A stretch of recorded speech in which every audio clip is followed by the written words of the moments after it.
Good morning student. तो आज हम हमारा जो प्लस 2 क्लास के लिए हमारा चैप्टर चला हुआ है सिक्स चैप्टर है हमारा टेस्ट एंड मेजरमेंट। तो उसके अंदर आज का टॉपिक था जो हमने कल टॉपिक किया था कि सीनियर सिटीजन फिटनेस टेस्ट क्या होता है, जो रिंकल एंड जोन्स के अनुसार था। तो हमने कल 2 पॉइंट्स आपको बताए गए थे कि चेयर सीट एंड जैसे चेयर स्टैंड प्रशिक्षण और बाजू यानी आर्म कॉल टेस्ट, तो आज बाजू मोड़ने का परीक्षण। तो आज हम करते हैं तीसरा हमारा पॉइंट है आज का कि chair sit and reach test. Chair sit and reach test प्रशिक्षण क्या होता है, तो आज हम इसके बारे में जो टेस्ट है प्रशिक्षण है, ये हमारा जो बुजुर्ग व्यक्ति है उनके लिए होता है। तो शरीर के निचले भाग की लचक का मूल्यांकन करना, जो सही मुद्रा या आसन मुद्रा या आसन की आप किस प्रकार बैठे हैं, जो हमारा लोअर पार्ट है उसके लिए आसन होता है कि सामान्य चाल पैटर्न तथा विभिन्न गतिशीलता संबंधी कार्यों के लिए, जैसे बाथ टब करना, कार में बैठना या बाहर निकलते हुए अन्य कोई अनिवार्य कार्य करना, ये सभी के सभी हमारे जो सीट एंड रिच यानी chair seat and reach test प्रशिक्षण है इसके द्वारा किया जाता है। इसके उपकरण क्या क्या होने चाहिए आपके पास में इस टेस्ट को प्रशिक्षण करने के लिए। सबसे पहले कोई भी टेस्ट वगैरह या गेम से रिलेटेड हो या कोई भी हो या आपका एजुकेशन से रिलेटेड टेस्ट भी हो, उसके लिए उपकरणों का होना बहुत आवश्यक है।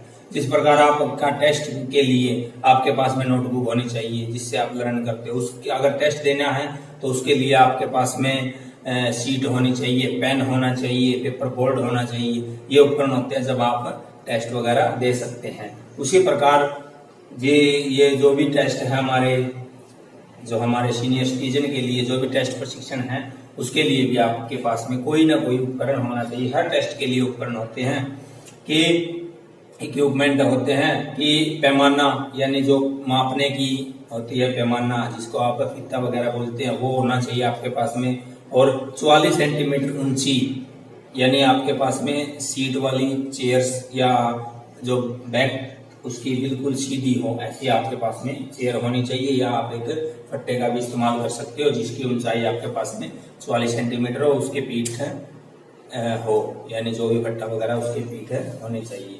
तो यह आपके पास में इनका उपकरण होना चाहिए। उसके बाद में प्रक्रिया क्या है कि आप एक चेयर के ऊपर बैठ जाते हैं, ठीक है।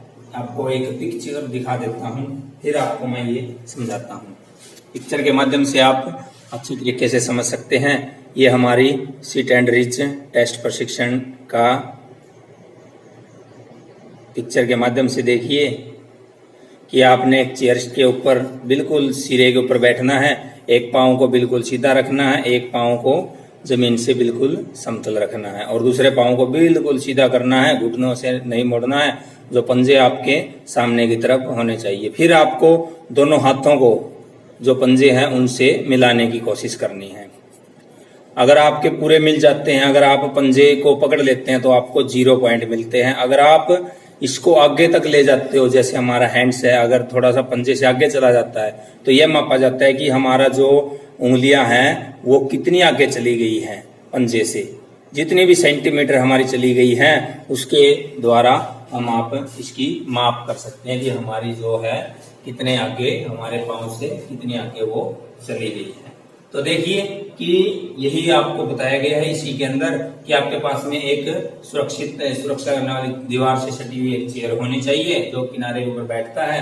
एक पैर परस्पर समतल रखता है तथा दूसरा पैर घुटने से सीधा रखता है और पैर की हड्डी फर्श पर रखनी होती है और टखना 90 डिग्री पर मुड़ा होना चाहिए। जो आपका जो पैर बिल्कुल समतल है वो आपका 90 डिग्री होना चाहिए। दोनों हाथों के बीच वाली उंगली के ऊपरी सिरे को बराबर रखते हुए एक हाथ को ऊपर के हाथ रखते हुए अपनी जो प्रतिभाग्य उसको सांस अंदर भरते हुए और अपने उसको छूने की कोशिश की। जितना भी सेंटीमीटर आपका आगे चला जाएगा उससे मापा जाएगा कि आप कितने सेंटीमीटर तक आपको औसतन आपको ठीक है या अच्छा है, आपके अंदर कितनी फ्लेक्सिबिलिटी है, आपके अंदर कितनी शरीर की फिटनेस है। आप इस टेस्ट को आप भी कर सकते हैं, ये बुजुर्ग के लिए भी होता है, आपके लिए भी, तो आप भी इस टेस्ट का प्रशिक्षण कर सकते हैं। उसके बाद में इसका स्कोरिंग किस प्रकार होती है, कि जो स्कोर का मापन निकटतम 1 या 2 इंच या अथवा 1 सेंटीमीटर की दूरी या ऋणात्मक तथा धनात्मक दूरी के अनुसार किया जाता है कि आपको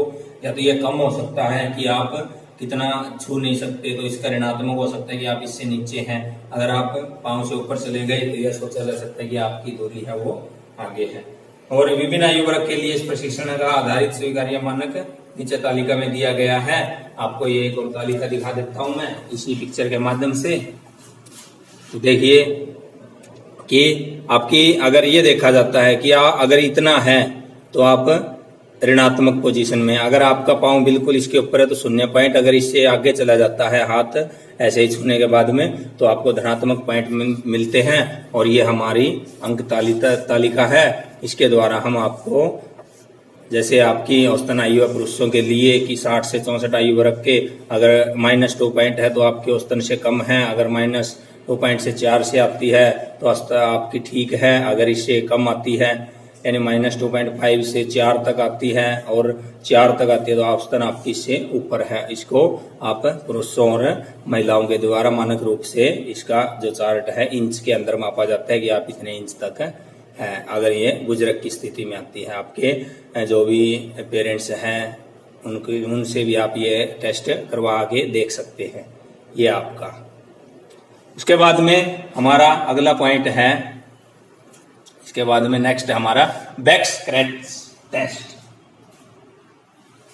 ये तो हमारा chair seat and reach test कि जब भी आप बीच में chair and seat and reach test के अंदर आपका जो टाइम लगता है यानी आपने छूने की कोशिश की और कुछ समय के लिए जब आप रुकते हो उसको रिच बोला जाता है कि आपने जो भी एक्टिविटी कर ली उसके अंदर कुछ समय के लिए आप रुक गए, उसको रिच बोला जाता है।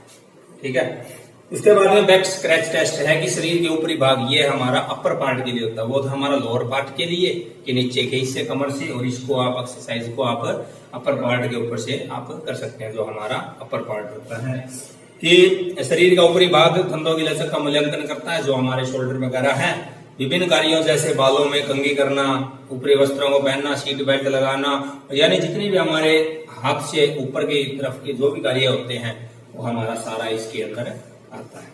आवश्यक उपकरण है कि इसके लिए आपको एक पैमाना रखना है, सिर्फ एक फीता रखना है। इसकी क्रिया क्या है इसको आपको एक पिक्चर के माध्यम से दिखा देता हूं। तो देखिए कि आपने दोनों, जब भी आप बुजुर्ग हो या आप भी कर सकते हो, अपने माता पिता को भी करवा सकते हो, दादा दादी को भी करवा सकते हो कि इसको आपने दोनों आपके बैक हैंड्स होने चाहिए। ठीक है। इसको आप कोशिश करिए मिलाने की या आपस में जितना भी आप इसको छू सकते हैं या एक दूसरे के ऊपर उंगलियां लगा सकते हैं। फिर इसके इंचेस मापे जाते हैं कि आपने बिल्कुल टच किया है तो 0 पॉइंट, अगर इसको थोड़ा सा बीच गैप रहता है तो आपका ऋणात्मक पॉइंट है, और अगर आप इसके छू लेते हैं तो धनात्मक पॉइंट में मापा जाता है। और इस एक्सरसाइज को आप करते रहिए। फिर इसके लिए आपकी बीच में जितने भी दूरी का मापन किया जाता है उसको ऋणात्मक स्कोर दिया जाता है। स्कोरिंग होती है कि दोनों में से सर्वश्रेष्ठ निकटतम स्कोर को निकटतम 1.2 इंच सेंटीमीटर तक दर्ज कर लिया जाता है। इस प्रशिक्षण हेतु विभिन्न आयु वर्ग पर आधारित स्वीकार्य मानक दिए गए हैं कि वह आपके किस प्रकार है। आपको दिखा देता हूं कि आपकी जो भी इंचेस वगैरह मापी जाती है वो कितनी होनी चाहिए। तो देखिए कि आपकी ये भी एक इसी के तौर पर एक क्रिया दी हुई है। आपकी जब भी बुक ओपन करोगे आपको ये सिलेबस दिया मिलेगा।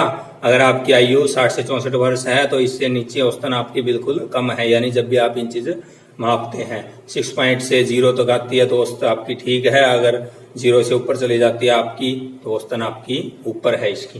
तो इस प्रकार आप महिलाओं और पुरुषों को दोनों को माप सकते हैं।